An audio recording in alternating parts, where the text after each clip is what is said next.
Welcome class of 2017. Ladies and gentlemen, we are seniors, and that means some of us have the privilege of being able to vote in this upcoming election. Not only that, but this is a historic, unprecedented election, both on the local and national level. We had people such as Eric Rines and Chris Custer running for governor. On the national level, we have first female nominee for a huge party, Hillary Clinton, versus a political outsider, Donald Trump. But I'm not going to tell you where to vote. That'll be the job of your peers and teachers.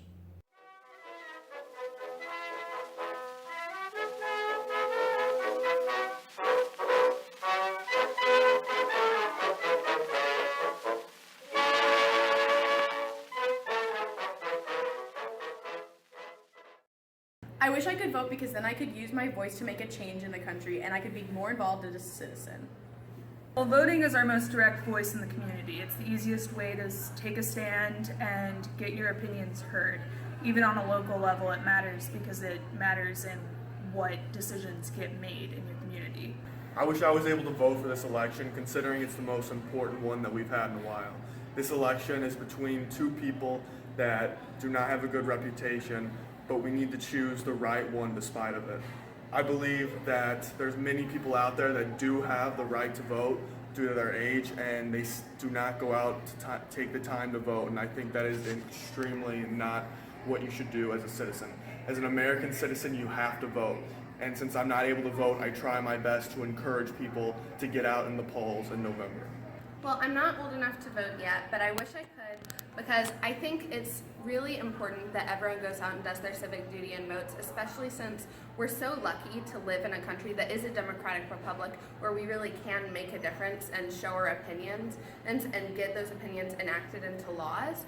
And so especially in such a big election year when there's so many changes that are to be made, I think it's really important that anyone who can goes out and does. Thank you so much.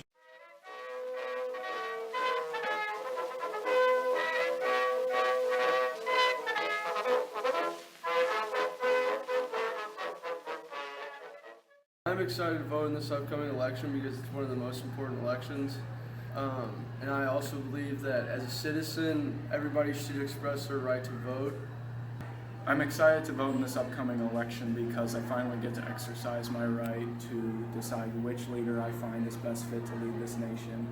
It's a right that many men and women have fought and died for, and I feel it's my obligation to show my appreciation for their efforts by voting in this upcoming election.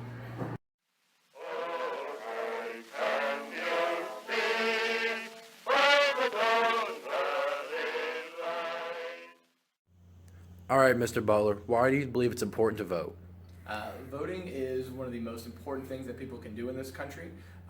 When we were founded, not everyone was able to vote, and voting rights have increased throughout the years, and it's important that people go out and exercise that right. People who refuse to vote because they don't think their vote matters just feed into that negative idea that goes with that, and it is important.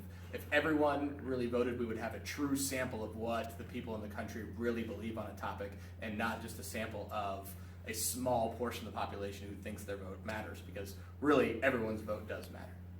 Thank you. Why do you believe it's important to vote?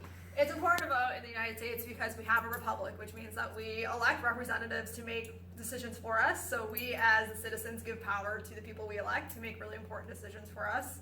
So that means that if people don't vote, then we aren't going to have a working government. So the strength of democracy is only as strong as the participation of its citizens. Mr. Piontek, why are you excited to vote in this upcoming 2016 presidential election? Or why do you think it's important? Well, I think voting in not just the 2016 presidential election is important. I think voting in every election is important, even the small ones that don't happen in November. I think voting in your local elections is even more important because the people you elect who help run your city or your county or your state, the decisions they make are going to affect your day-to-day life in a much larger way than just national elections. Ladies and gentlemen, if that video of your friends, of your teachers, did not inspire you to get out and vote on November 8th, I do not know what else will. I did my very darndest. Anyway, you guys can get registered to vote in many different ways. When you guys get your license renewed, there's a thing called the Motor Voter Act.